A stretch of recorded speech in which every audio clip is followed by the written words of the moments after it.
Konnichiwa, Irashaimase, bem-vindo aí ao segundo encontro de genética, hemoterapia e patologias hematológicas, né? Meu nome é Rodrigo Luiz Taminato, vou falar com você sobre a introdução ao universo celular hematológico, evento promovido aí pela Unip, Universidade Paulista, com apoio da Associação Brasileira de Biomedicina e Associação Brasileira de Hematologia, Hemoterapia e Terapia Celular.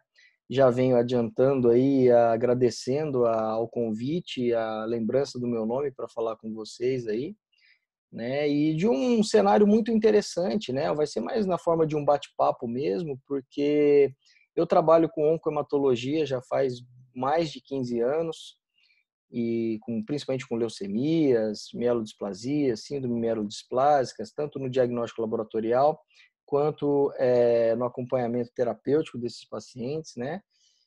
No Hospital do Câncer, no Hospital das Clínicas. Eu sou professor universitário também, preceptor dos cursos, na verdade, da residência multiprofissional em saúde, né? Que aqui na Universidade Federal nós temos no Hospital das Clínicas 4 vagas para biomédicos, 4 para farmacêuticos, que concorrem separadamente, então são 8 vagas para trabalhar, para fazer a residência no diagnóstico laboratorial em hematologia, tá? E é interessante a gente acabar discutindo e fico feliz com profissionais que são entusiastas da área da hematologia e para mostrar para vocês, na verdade, que por mais que a tecnologia, a biotecnologia, a genética, a citogenética e a biologia molecular sejam incorporadas hoje, né, na área da hematologia clínica, laboratorial também, eu sempre costumo falar que nós temos que ter uma boa estrutura de base. Trabalhar com hematologia, de maneira geral, duas coisas, algumas metáforas são importantes a gente entender. A primeira é que trabalhar com clínica, nós sempre temos que lidar com quebra-cabeça, né? Então, primeiro, para um quebra-cabeça, a gente precisa conhecer qual é o desenho, qual é a estrutura que será formada, né? Você vai comprar um quebra-cabeça lá, você sabe o desenho que ele vai eventualmente formar, né? Então, isso é importante. E depois colocar cada peça no seu devido lugar de forma correta, né? Para que a gente tenha, então, a formação daquilo que a gente já conhece. Então, essa é uma informação importante de trabalhar com clínica, né? Todas as peças são fundamentais.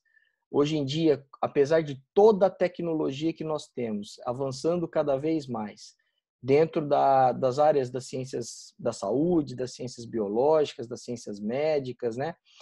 A gente tem toda uma estrutura muito sólida em relação à tecnologia. Só que a gente tem que ter uma base muito mais sólida para sustentar isso, né? É aquela história, não adianta nada eu ter um carro desenvolvido tecnologicamente, o mais avançado e mais moderno do mundo, sendo que eu não sei usar as ferramentas, sendo que eu não sei as leis de trânsito, eu não consigo usar um aplicativo que me leve aos lugares através dos mapas. Então, de certa forma, a gente entra num ambiente totalmente diferente nesse sentido quando nós nos deparamos com essas tecnologias, né? Então, a gente vive isso nas aulas remotas, quer dizer, hoje em dia com o distanciamento social, muitos dos professores estão trabalhando assim, até essa galera, os próprios alunos, né? E você sabe que usar essas ferramentas para muitas pessoas, e a gente tem inúmeras milhares de ferramentas para trabalhar, mas, se a gente não tiver um conhecimento de estrutura de base, não soubermos ligar um computador ou a voltagem dele, não adianta muito, né, a gente conhecer, existirem as ferramentas, se elas não podem ser utilizadas de forma consistente. Então, num quebra-cabeça, por exemplo, mesmo aquela última pecinha que está lá na ponta do quebra-cabeça, que é o céu, que eu sei que é azul e tal, se ela não se encaixar direito e você não colocar no lugar direito, correto dela, ela não consegue te mostrar tudo que ela tem de potencial. E assim eu vejo as ciências laboratoriais hoje em dia, né? Quer dizer, ao mesmo tempo que se pensava 10, 15 anos atrás que a citomorfologia tintorial, que o conhecimento melhor sobre as células, elas iam acabar ficando obsoletas, né? Esses iam ficar obsoletos, foi o contrário. Nós percebemos que quanto mais a tecnologia avança, mais necessário se faz conhecer melhor o universo celular da hematologia, tá? E paralelamente a isso, eu tenho percebido uma extinção de bons citomorfologistas tintoriais. tá? Quer dizer, hoje nós temos muitas ferramentas. Nós temos ferramentas tecnológicas que fazem os esfregaços, que fazem a fixação e a coloração das lâminas, que nos mostrem em microscópios aí com lentes cada vez mais modernas, né? Com tecnologias mais avançadas, com filmagem, fotografias, a citomorfologia digital que veio para ficar, inclusive. Então a gente tem várias estruturas para otimizar o nosso trabalho. Só que a máquina, a tecnologia nunca vai fazer o papel humano, né, do nosso conhecimento científico, inclusive da própria tecnologia. Somos nós que temos que direcionar as máquinas e não o contrário. Então a gente sabe que tem exigido cada vez mais do profissional. Só que essa nova geração que tem chegado já com a tecnologia pronta, a gente percebe que o conhecimento de base é frágil.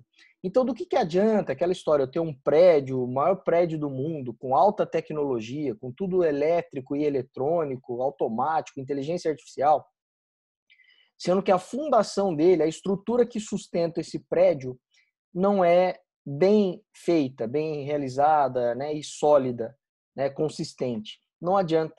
Porque além de não ajudar, o problema é que quando você não ajuda é uma coisa, aquela famosa frase, né? Se você não vai ajudar, não atrapalha. Só que se você tem um prédio moderno em que a estrutura de base não é sólida, o prédio vai cair e vai atrapalhar a vida de muitas pessoas.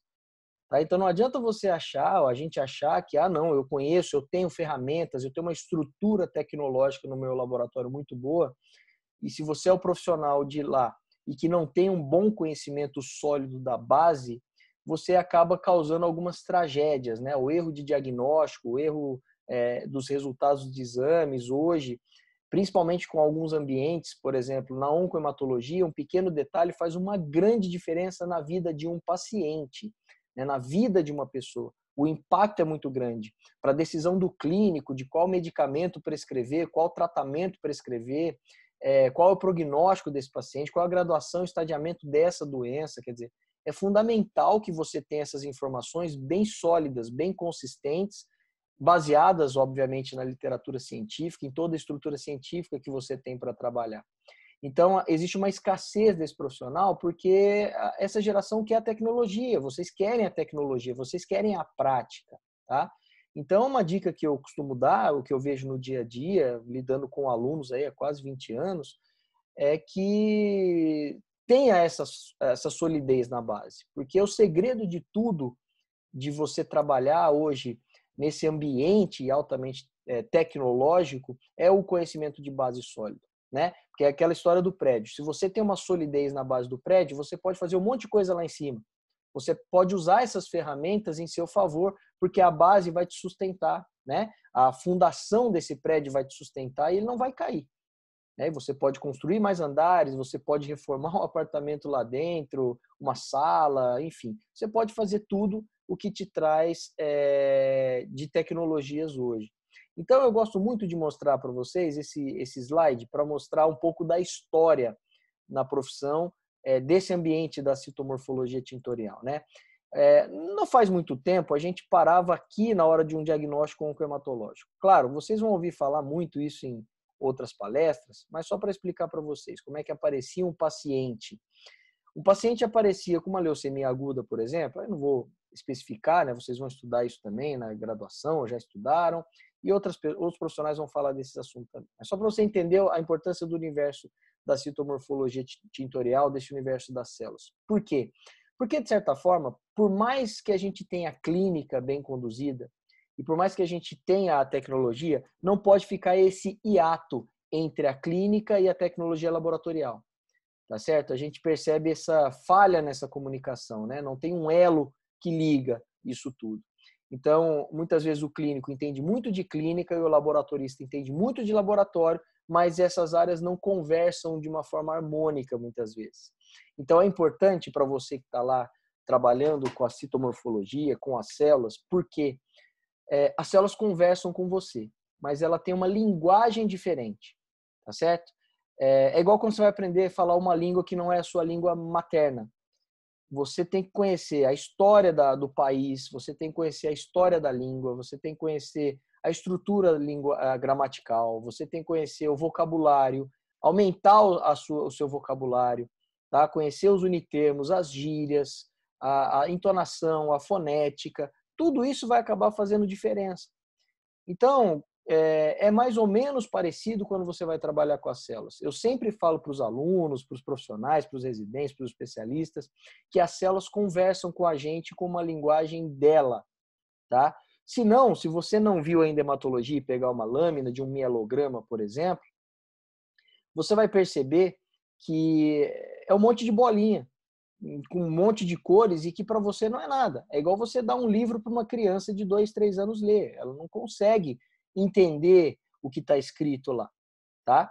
Então é fundamental você estudar muito a anatomia funcional em todos os aspectos, né? O conhecimento de órgãos e sistemas, do ponto de vista macroscópico, microscópico, o seu funcionamento fisiológico, bioquímico, biofísico, né? A sua estrutura histológica, celular, né? Citológica, a embriogênese dessas células desse tecido. Então a linguagem dela começa aí. Para depois você entender as falhas, né? Que é dessa homeostasia, desse controle do equilíbrio de Leonardo da Vinci mesmo, fisiológico, né? Do estado de saúde, porque nós vamos estudar patologia agora. Nós vamos estudar o que está errado nesse processo. A nossa função no diagnóstico laboratorial é conhecer o que está errado, o que a célula fala para você em vários aspectos, seja ele citogenético, imunofenotípico, cariotípico, né, do ponto de vista genético mesmo, molecular, tá? Mas citomorfológico também. Não adianta muito você ter uma falha em qualquer um desses exames complementares, é aquela história, vai acabar faltando uma peça no quebra-cabeça. Tá? Então, o paciente, entender clínica também, né? Muitas vezes o paciente aparece lá no consultório de um médico com hemorragias espontâneas, como uma epistaxe, né, o sangramento nasal, hiperplasia gengival e sangramento gengival, aparece com febre alta e infecção de difícil resolutividade e aparece com aspecto anêmico do ponto de vista de sinais e sintomas. Tá? Então, o médico, por mais que ele tenha uma hipótese diagnóstica, vamos supor, uma criança de 0 a 9 anos, que isso seja uma leucemia linfóide aguda L1, B2, ele, para concluir, ele precisa dos exames. E o primeiro exame solicitado é o hemograma. E a primeira informação importante que eu preciso ter são as características das células, para depois eu partir para o mielograma, para depois eu partir para uma biópsia da medula óssea, para depois eu partir para outros exames bioquímicos, imunológicos e todos os exames complementares, para depois sim eu partir para uma cariotipagem, para uma citogenética molecular, a imunofenotipagem, uma biologia molecular, um teste de Fish, CISH, Western blotting, quer dizer, nós temos as ferramentas, mas tudo começou com a clínica de sinais e sintomas, uma boa investigação clínica e uma boa investigação na celularidade do ponto de vista quali quantitativo do hemogramazinho, né? Que era muito difícil de se fazer na década de 80 e 90, que a gente conseguia fazer cada profissional em torno de 10, 12 hemogramas manuais por dia, e hoje a gente tem ferramentas, instrumentos para laboratórios de pequeno, médio e grande porte para otimizar esse trabalho. Só que a base continua sendo a mesma, né? Eu preciso continuar procurando nesse paciente como exemplo de caso aí, eu prefiro dar um exemplo de caso clínico, a gente encontrar realmente uma solução para o diagnóstico, tá? Então, no primeiro momento, o que eu já sei é que esse paciente tem uma tríade leucêmica. Eu entendo que epidemiologicamente, de 0 a 9 anos de idade, uma criança, né, é provável que ela tenha uma leucemia linfóide aguda, porque eu sei que epidemiologicamente, dentro do cenário das leucemias e dentro da oncopediatria, as leucemias linfóides agudas L1, do subtipo L1, na coloração de Fabry, aí, né, a própria classificação da OMS, uma das classificações, que é citomorfológica mesmo, tintorial, de linfoblastos pequenos, ausência ou escassez de citoplasma, né? Então, com presença de nucleolos visíveis, a cromatina mista ou frouxa, o que nos garante que essas células são linfoblastos, por exemplo. Para quem já estudou isso, para quem não estudou, eu vou devagarzinho, mas vocês vão entendendo aos pouquinhos. Então, quando eu tenho todo esse aspecto clínico já informado pelo clínico, no laboratório fica, entre aspas, mais fácil, porque epidemiologicamente fala, quantos anos tem a criança? Tem 3. É muito mais comum, eu provavelmente vou achar linfoblastos aí. Então, do ponto de vista quantitativo, eu quero saber quantas células né, a celularidade hiperproliferativa de um câncer de medula óssea, mas eu quero saber os aspectos qualitativos dessa célula. Então, eu sei que essa criança, por exemplo, com tríade leucêmica, que seria anemia, alterações de leucócitos e plaquetopenia, nesse caso com os sangramentos, eu já tenho um potencial diagnóstico. Só que antigamente a gente tinha o quê? O hemograma, olha só, aí mostrando, tá? O hemograma com hemoglobina baixa, então caracterizando a anemia com baixa hemoglobina, tá? A presença moderada de quantidade de esquizócitos, então eu vejo aí já uma alteração morfológica das hemácias, né? Uma poiquilocitose, para quem já aprendeu. Uma leucometria relativamente alta, mas nem tanto, né? Nesse exemplo aí, ó, 15.500 leucócitos, e aqui nos mata a charada, 92% eu tenho de mieloblastos. E aí eu sei, então, de acordo com os guidelines, os protocolos, que acima de 20% de algum tipo de blasto eu tenho garantido que há uma leucemia aguda nesse paciente, tá? Com bloqueio maturativo, porque eu já conheço a doença, né? Com uma explosão clonal, que hoje, antigamente era chamado de monoclonal, hoje nós chamamos de policlonal de mieloblastos, nesse caso aqui, tá? Eu tenho uma plaquetopenia bastante acentuada, com 53 mil plaquetas por milímetro cúbico nesse paciente. Eu tenho alterações no coagulograma, no tempo de tromboplastina parcial ativada, no fibrinogênio, nos dedímeros, né? E no mielograma eu tenho 90% de blastos hipergranulares, o que me caracterizaria já uma leucemia mieloide aguda M3, por exemplo, nesse caso aí que vocês estão vendo no slide, tá? Aí você lembra que a M3 são as leucemias dos promielócitos, que são células blásticas, e eu conheço o promielócito. E aí eu venho aqui por um print de uma lâmina e começo a perceber que essa célula tem características blásticas pelo tamanho da célula. O promielócito é uma célula muito grande, né, na ontogenia hematopoética de leucócitos, né? Eu vejo uma hipergranulação do citoplasma com uma certa intensidade de basofilia, para quem já estudou isso, né? Uma relação núcleo-citoplasma relativamente alta, entre 75% ali da relação núcleo-citoplasma, ou seja, 75% da célula é ocupada pelo núcleo, né? Eu tenho uma cromatina frouxa mista com nucleolos visíveis, tá bom? E isso me garante que a maioria das células que eu vejo nessa lâmina são promielócitos. Então, tecnicamente, eu fecho o diagnóstico pela citomorfologia tintorial de um hemograma, né? Que eu tenho anemia relativamente profunda, uma plaquetopenia com paciente com sangramento, paciente com aspectos anêmicos, com icterícia, com palidez palpebral e conjuntival, cansaço físico, dispneica. Então, eu tenho aí depois a citomorfologia com essas características tintoriais. Depois começou a surgir uma outra técnica chamada citoquímica, né? Que eu identifico quem? As mieloperoxidases, que são as enzimas presentes nos granulócitos. Então, eu posso usar alguns corantes que coram especificamente os grânulos de granulócitos. Daí eu garanto, por essa citomorfologia, que essas células são promielocíticas com uma determinada intensidade da citoquímica, né? Ou seja, a gente usa soluções químicas que vão interagir e provocar uma cromatofilia, ou seja, uma afinidade por uma coloração específica, como, por exemplo, a marronzada, quando a gente faz a técnica para encontrar as mieloperoxidases, que são grânulos citoplasmáticos das células consideradas granuloides, tá certo? E vamos quantificar, então, a intensidade disso também, né?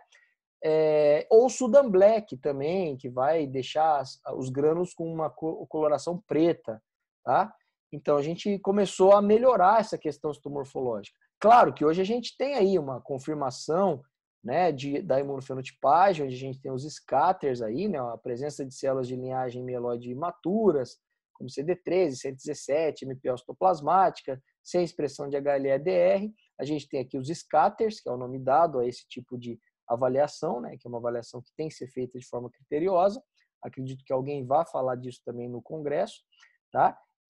A cariotipagem também se faz necessária, mostrando aí, ó, a translocação entre os cromossomos 15 e 17. Estão vendo? Aí a genética começou a entrar aí nesse processo. E a biologia molecular também, quando a gente faz uma hibridização in situ por imunofluorescência, a famosa técnica de FISH com sondas para identificar, por exemplo, aqui nesse caso dessa leucemia, a presença de um rearranjo chamado PML rara, o que nos dá, então, o caráter do diagnóstico. Olha aqui também fazendo o tal do RT-PCR, né?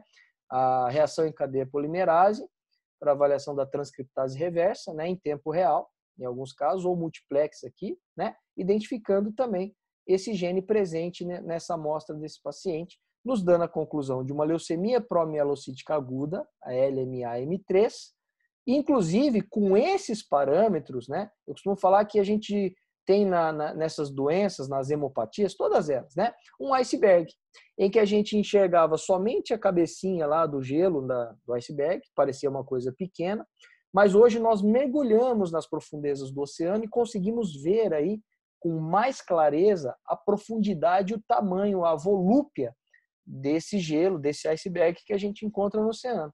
Então, o que aconteceu com os avanços tecnológicos? A gente conseguiu aprofundar. Então, antigamente, eu sou dessa época, alguns de vocês também, que a gente tinha lá leucemia linfóide aguda, L1, L2, L3, leucemia mieloide aguda, M0 a M7, e suas variantes. E só. Eu falo que as leucemias ganharam, eles têm nome, sobrenome, né? Agora tem nome composto, sobrenome, apelido, xingamento, ou vários apelidos. Por quê? Porque elas foram ganhando corpo com as descobertas minuciosas que a gente tem nos cromossomos, nos genes, né? Como a gente sabe hoje um pouco, muito mais sobre genética e biologia molecular, nós conseguimos aprofundar e conseguimos trazer aí para a sociedade uma ciência chamada medicina personalizada. Tá? Então, a gente hoje conhece muito bem todo o perfil genético e molecular dessas mutações ou de alterações que podem ou fizeram desenvolver a determinada doença hematológica nesses pacientes.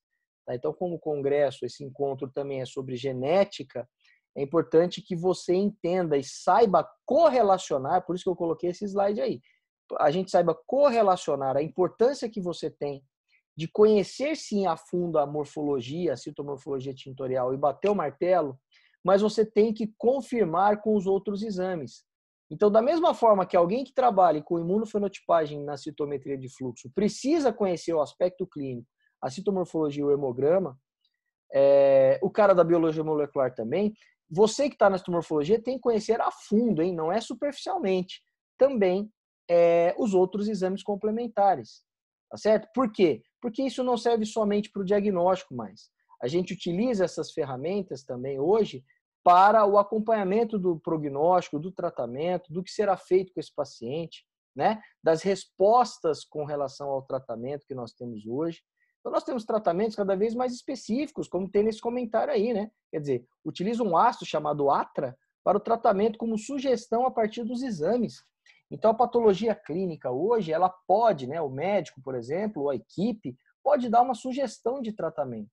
Ora, nós somos da época da leucemia mieloide crônica, também, né, você tem lá o paciente, geralmente adulto ou idoso, né, que tem LMC, você vai ter uma hiperproliferação celular, né, uma hipercelularidade no hemograma, também no mielograma, vai ter um desvio à esquerda não escalonado, provavelmente com presença de ato leucêmico, você vai ter que identificar as células que estão ali naquele ambiente, daquelas amostras, tá?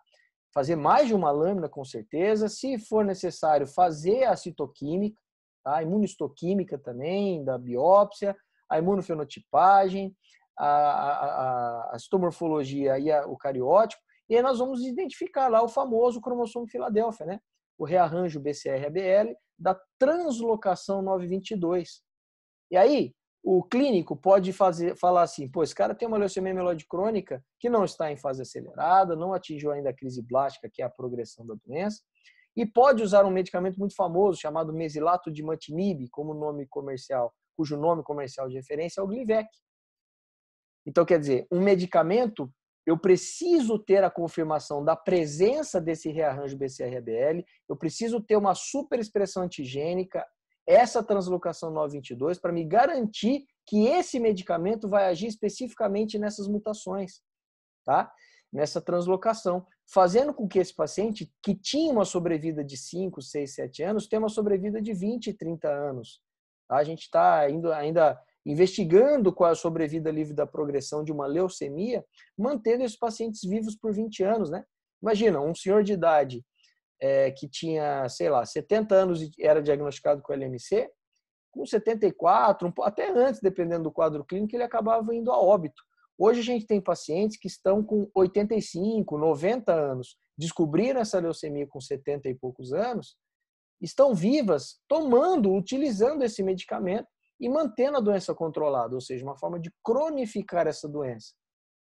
Aí você fala assim, tá, mas onde é que a minha importância é isso? Nesse universo celular, o que essas células falam para mim? Justamente isso. As pesquisas têm demonstrado, aí se vocês estão acompanhando, já estão estudando hematologia, né? O International Journal of Laboratory Hematology, que é uma revista oficial aí, né, da International Society for Laboratory Hematology, que tem um link ali com a Organização Mundial de Saúde, recomendando, né, a padronização, tá vendo? Para quem já leu esse trabalho certamente os professores de vocês, ou em algum momento, vocês certamente já viram isso, tá? As recomendações para padronização e a nomenclatura e a graduação dessas células periféricas, dessa morfologia. Então, é importante que você leia esse trabalho e entenda as particularidades das minuciosidades que nós temos quando nós vamos lidar aí com essas características relacionadas à morfologia tintorial.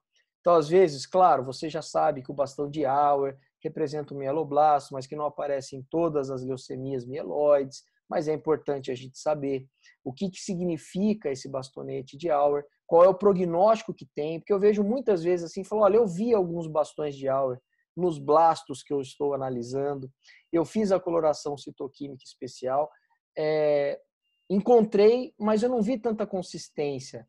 Será que eu laudo ou deixo de laudar? É óbvio que você lauda, porque para o clínico isso é importante. Ele sabe, por exemplo, de um paciente com leucemia mieloide aguda, quando ele tem a presença dos bastões de Auer no citoplasma, que é você que vê, ele sabe, às vezes ele é pequeno, às vezes você olha e começa a observar em outros, sempre com comparação com as células vizinhas, né, circunvizinhas da mesma amostra, e você pode chegar à conclusão e à caracterização de que essa célula, eventualmente, é uma célula mieloide aguda de uma leucemia, uma célula leucêmica, mas que responde bem ao tratamento. Sabiam disso? Até esse detalhe vai fazer com que o clínico fale, olha, esse paciente tem um melhor prognóstico do que aquele paciente que não tem, eventualmente, nesse mieloblasto, a presença dos bastões de Auer. Tá? Então, a importância de também saber até que ponto é importante eu liberar uma alteração morfológica. Tá? Eu vejo de vez em quando alguns hemogramas em que tem uma poiquilocitose leve, que o paciente não apresentava antes, e que pode ser uma reação adversa de um quimioterápico. Aí, de vez em quando, chega o laboratorista e fala para mim, professor, eu vou liberar isso aqui, eu estou vendo aqui alguns dacriócitos, mas não são muitos. Ele é uma dacriocitose leve, uma poiquilocitose leve com a presença de dacriócitos. A minha pergunta é, ele está no terceiro ciclo de quimioterapia antineoplásica, ele está usando metotrexato, fluorouracil, doxorubicina, prednisolona, né? E aí ele vai, é o terceiro ou quarto hemograma que ele faz, por exemplo, nesse mês. Os outros 3 não apresentaram essa alteração, esse já apresenta, então relata e lauda. E vamos ver como é que esse paciente se comporta daqui umas semanas, 2 semanas. Então, alterações morfológicas, elas são fundamentais de laudar. Então, no mundo, a gente tem estudos até hoje, né? Do que realmente é válido eu colocar no meu laudo e do que não é válido. E ainda há uma discordância. Eu até costumo falar para os defensores de que a gente não pode colocar água no oceano, porque já tem muito, de que algumas vezes você fala assim, para que eu vou colocar isso? Isso é óbvio. Tá? Mas isso garante que você viu. Eu sempre dou o exemplo de quem trabalha com citomorfologia, o exemplo que eu costumo dar e eu acho salutar, é que a gente tem, por exemplo, algumas situações em que você é o único testemunho ocular desse paciente. Então, é como se você estivesse numa rua escura e que tivesse uma câmera também, mas que você viu o assassino, o assaltante, sei lá, alguma coisa assim. A tecnologia está lá, a câmera está lá mostrando a cena toda. Só que o delegado vai te convocar, não sei, né? O profissional da segurança pública vai te convocar para depor porque te viu lá. E vai te perguntar, falou, você viu a cena? Eu vi. Então me descreve. Se a tecnologia fosse substituir o olho humano, você como testemunha poderia falar assim, ó, é só o senhor olhar na câmera. O senhor não tem acesso às imagens em Full HD, né? Ultra HD, colorida, com áudio? Eu falei, tenho, tive acesso, já assisti várias vezes o vídeo. Então, o senhor assiste porque o senhor está perguntando para mim, porque você é um testemunho ocular que é peça fundamental do processo. Então, eu preciso saber o que você viu, o que você ouviu, mesmo que o aparelho tenha me dado já. Tá? Você é mais uma testemunha, você é mais uma peça do quebra-cabeça que é mais ou tão importante que a imagem, mesmo que nítida que tenha sido. Se não, não precisaríamos mais da segurança pública chamar o testemunho. Falar, não precisa chamar o testemunho, tem aquele japonês ali que viu a cena, né? Tanto é que se ele perguntar para você assim, ó, você viu a cara do indivíduo? Aí você fala lá, não vi. Fala, mas a câmera mostrou você olhando nitidamente para os olhos dele, falando com ele, como é que você não viu? Entendeu? Quer dizer, ajuda você a desmentir algumas coisas ali ou esclarecer melhor, né? Mas ele não substituirá.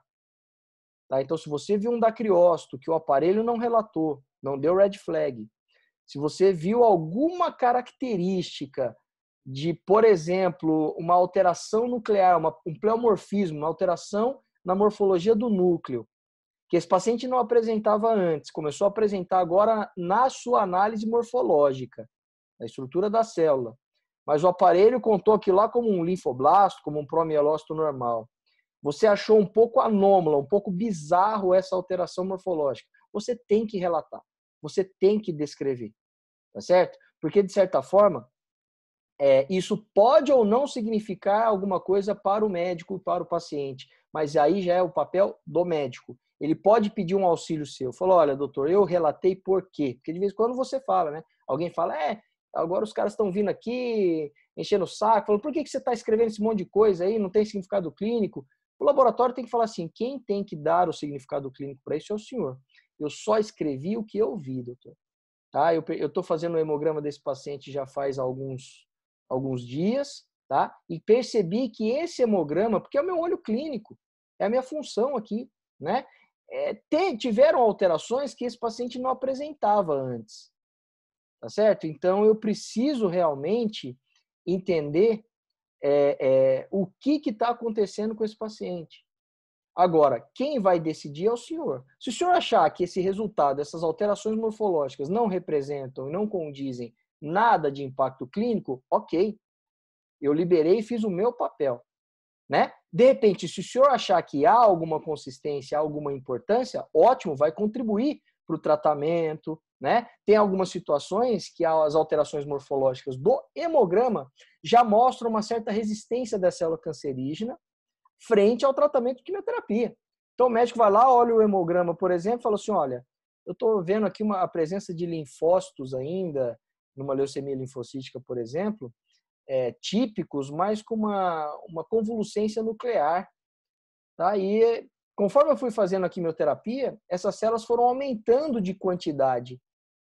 E o aparelho não dá isso, porque é só uma lesãozinha, um fragmentozinho no núcleo que só você vê, parece um Vzinho assim, né? É uma célula que aparece assim, ó, mais ou menos. Resumindo, mais ou menos, né? Tem aqui um linfócito, ó, ele vai aparecer um núcleo assim, ó, convoluto. E aí eu começo a reparar que a maioria dos meus linfócitos aparece assim, eles não apareciam. Eu vou relatar uma displasia pleomórfica em núcleos de linfócitos típicos com presença de núcleo convoluto, ponto final, mesmo que leve. Se o médico vier te questionar, você vai chegar e falar assim, olha, eu vi isso, doutor, inclusive as lâminas estão aqui, coisa que eu não vi nas lâminas anteriores, dos exames anteriores. Se tem ou não significado clínico, esse eu já adianto para vocês que tem, é o médico que vai decidir.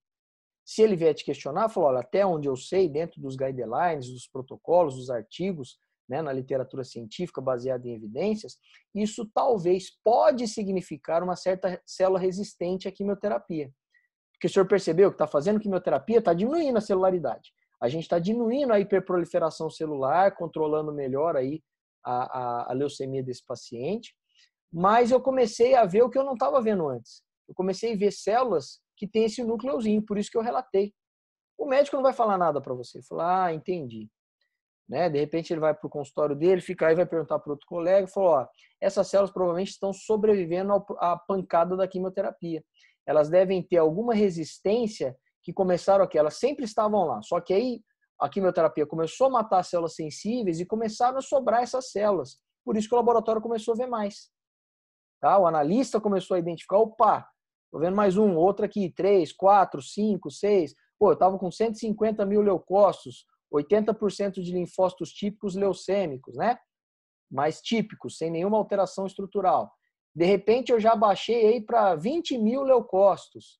Desses 20 mil leucócitos, já 27, 30% são linfócitos aparentemente ainda leucêmicos. A gente não sabe, mas eu estou vendo mais esse núcleo convoluto. E aí a decisão é do clínico. Pode ser ou pode não ser. Tá? Mas a gente precisa garantir que eu vi aquilo lá como testemunho ocular da célula. Então, esse universo celular é muito bonito, porque ela conversa com você. Pode ser que essa célula está falando para você assim, ó, o cara lá está fazendo quimioterapia em mim, está jogando aí doxorubicina, prednisolona, mas eu já adianto para você, em mim ela não faz efeito. Por isso que eu tenho esse núcleozinho. É essa linguagem que ela mostra para você, tá? Isso nunca vai acabar, porque são minuciosidades que a gente tem que correlacionar com outros exames e sim com o aspecto clínico desse paciente. Tá? Por isso que é importante essas recomendações elas serem seguidas, mas ela não é uma coisa fixa. A gente precisa ainda evoluir muito, conhecer muito do universo celular. Tá? Claro, obviamente, vamos falar assim, que a imunofenotipagem, a citogenética, a biologia molecular nos ajudou a concluir muito, esclarecer muitas coisas. A gente trabalhava num ambiente bastante escuro e com vários alvos dentro de uma sala, mas a gente ficava atirando e muitas vezes errando. O que a tecnologia nos fez? Ela iluminou a nossa sala, né? Nos deu ferramentas melhores também nos tratamentos, o arsenal terapêutico e diagnóstico já é muito grande. Me deu uma arma de alta precisão com mira laser para eu poder acertar no alvo. Vocês perceberam que os tratamentos para algumas doenças são chamadas de alvo dirigidas, né? A medicina personalizada traz isso. Nós temos medicamentos que já vão, por causa dos exames, elas já vão identificar ali o alvo. Falei, eu já sei qual é a arma potencialmente que afeta ali esse alvo e consegue destruí-lo, porque antigamente a gente jogava qualquer coisa. E esse qualquer coisa, muitas vezes, não destruía o alvo e acabava destruindo as outras coisas, né? Então você fala assim, olha, eu tenho uma estrutura um pouco diferente ali. Daí eu vou atirar. Como meu tiro não era específico, eu não acertava o alvo, porque ele tinha um colete à prova de balas, mas eu acertava todas as outras coisas ali. Ou, por exemplo, eu vou dar um exemplo como pessoas, né? Acertava que eram as pessoas mais sensíveis. Então a gente afetava sempre muitas células normais e as células cancerígenas ou células doentes mesmo não eram afetadas pelo tratamento. Então hoje a gente tem uma condição muito melhor junto com a citomorfologia tintorial, junto com esse universo celular que nos dá uma linguagem cada vez mais consistente também. Porque a citometria, né, a imunofenotipagem, a biologia molecular, faz com que muitas coisas que as células e que a gente não consegue entender, nos traduza, né? Então, quer dizer, a imunofenotipagem mostra as proteínas invisíveis de superexpressão antigênica da célula. Então, eu não enxergo na morfologia os CDs, né? CD11, CD13, CD4, CD8, CD16, os TDTs, a gente não enxerga isso. São as chamadas proteínas invisíveis de superfície de membrana do citoplasma. Tá certo? Então ele ajudou a nos traduzir algumas coisas que a gente não encontrava mais. Não encontrava na citomorfologia, isso é fato. Tá? Mas quem direciona o que vai procurar, qual sonda vai usar, essas coisas, é a própria morfologia. Se eu estou na dúvida se é um linfoblasto ou mieloblasto, eu preciso dar as características mais compatíveis, porque eu vou ter uma dúvida, né? Olha, isso aqui está muito compatível com o linfoblasto. Aí alguém vai te perguntar, por quê? É por causa desses detalhes, ó. Eu tenho aqui uma basofilia muito compatível com o linfoblasto, um núcleo, uma relação núcleo-citoplasma, um núcleo, um desenvolvimento e uma progressão de maturação nuclear parecido com o do linfoblasto, mas ele está muito parecido. Ele não é igual, mas é parecido. Eu costumo fazer uma piada, né, uma brincadeira com os alunos, quando você tem mieloblasto, linfoblasto e monoblasto, parecem três japoneses, um japonês, um coreano e um chinês. Né? Tudo parecido, só que eles não são iguais. O que vai diferenciar eu, que sou japonês, do Jack Chan? que é chinês, e do, sei lá, do Pyongyi, que é coreano. São detalhes. Eu tenho certeza que se você me encontrar na rua, qualquer pessoa encontrar nós três na rua, lógico que não vão saber quem sou eu, mas vão saber quem é o Pyongyi, que vão saber quem é o Jack Chan e que eu sou diferente, tá? Mas aí eu pergunto para você, quais características que eu tenho que o Pyongyi e o Jack Chan não tem? É isso que a gente faz com as células. A gente analisa particularidades, dá uma sugestividade e fala para a imunofenotipagem lá, para a citometria. Fala, ó, eu quero saber se isso é um linfoblasto ou um mieloblasto. Está muito parecido com um linfoblasto. Aí ela vai lá e vai mostrar as proteínas, quer dizer, as diferenças que eu não vejo na morfologia e que a citometria de fluxo já vê. Olha, eu tenho esses marcadores que são compatíveis mesmo, mostrando que essas células são linfoblastos, não são mieloblastos. Ah, legal. A morfologia me fala que ele é do subtipo L1. São linfoblastos pequenos com pouco citoplasma, em sua maioria na lâmina do mielograma ou do próprio hemograma. Beleza. Eu tenho alterações morfológicas? Não, aparentemente não. São linfoblastos típicos mesmo. Ah, ótimo.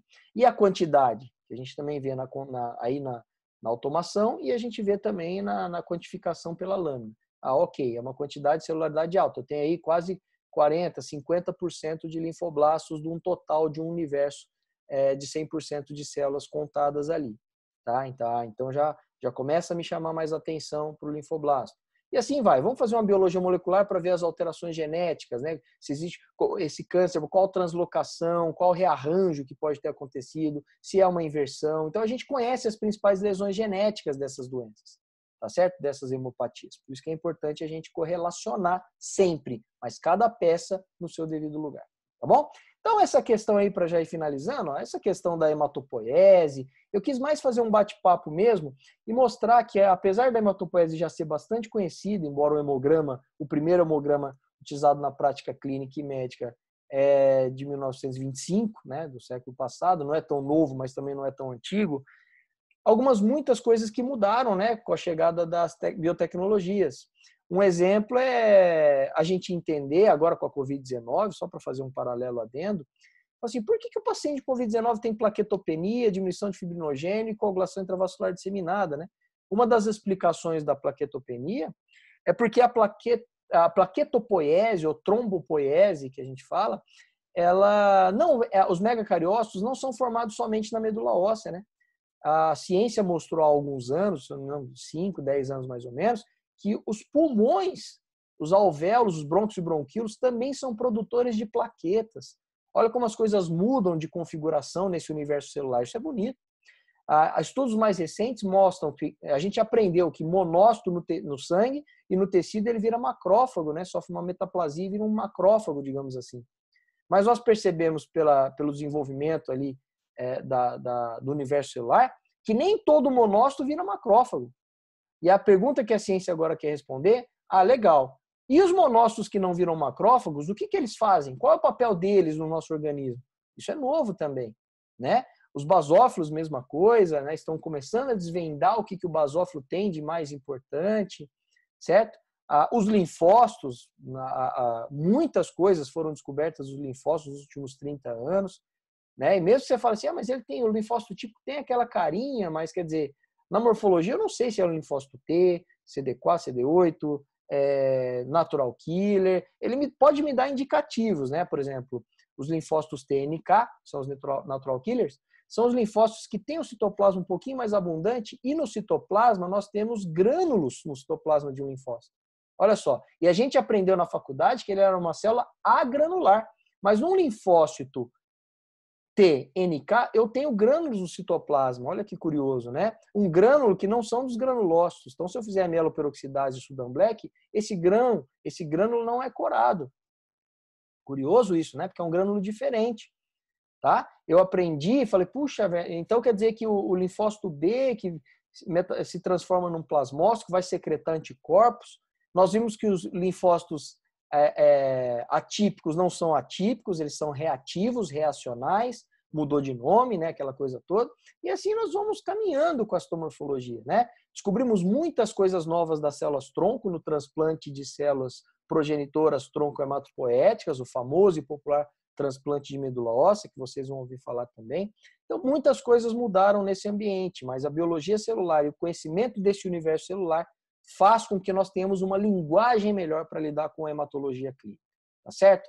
Mesma coisa na eritropoese, mesma coisa no que a gente tem aí de aprender da hematopoese e reaprender, é muito importante nesse sentido e nesse cenário. Então, eu só coloquei aqui para vocês lembrarem aí um pouco de como é a hematopoese, que todo mundo fala assim, eu vou assistir uma palestra, uma aula sobre hematopoese, né? Eu fiquei pensando na maneira de contribuir com você sobre esse assunto, e não ficar um assunto chato ou desinteressante, né? Para contribuir mesmo, não só para um assunto não ser chato, mas falar assim, me contribuiu para despertar em mim a necessidade que eu tenho de estudar as morfologias específicas, de olhar bastante lâminas, né?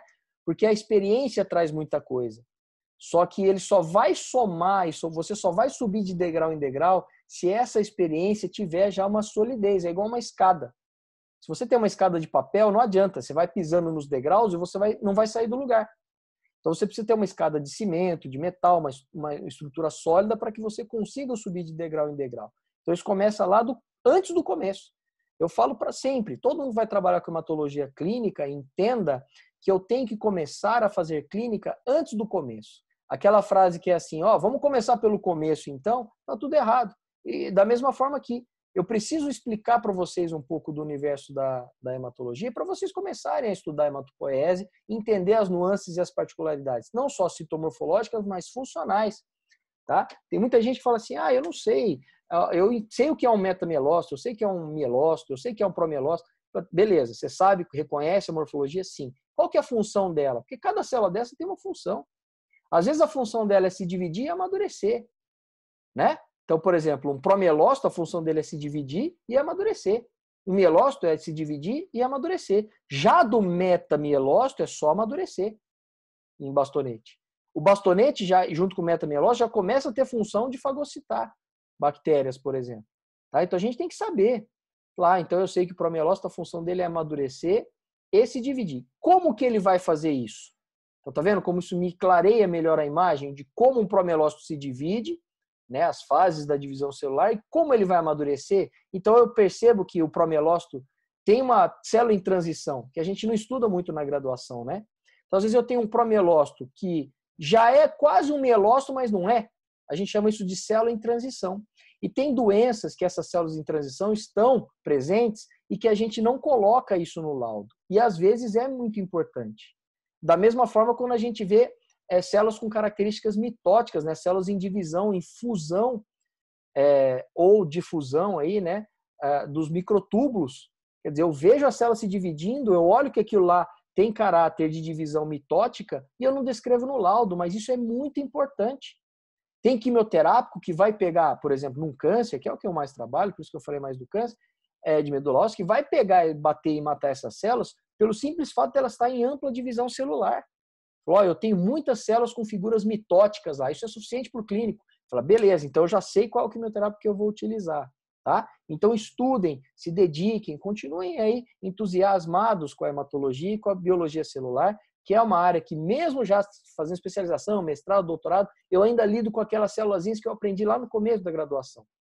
Tá? Uso essa ferramenta muito. Mais de 50% das ferramentas que a gente utiliza para o diagnóstico laboratorial, a decisão do tratamento e o acompanhamento terapêutico está baseado no que as células falam com a gente. Claro que somado à clínica do paciente, somado a outros exames, essa peça do quebra-cabeça ela acaba nos dizendo muitas coisas. Tá? Então vocês vão conhecer esse universo maravilhoso que é a hematologia.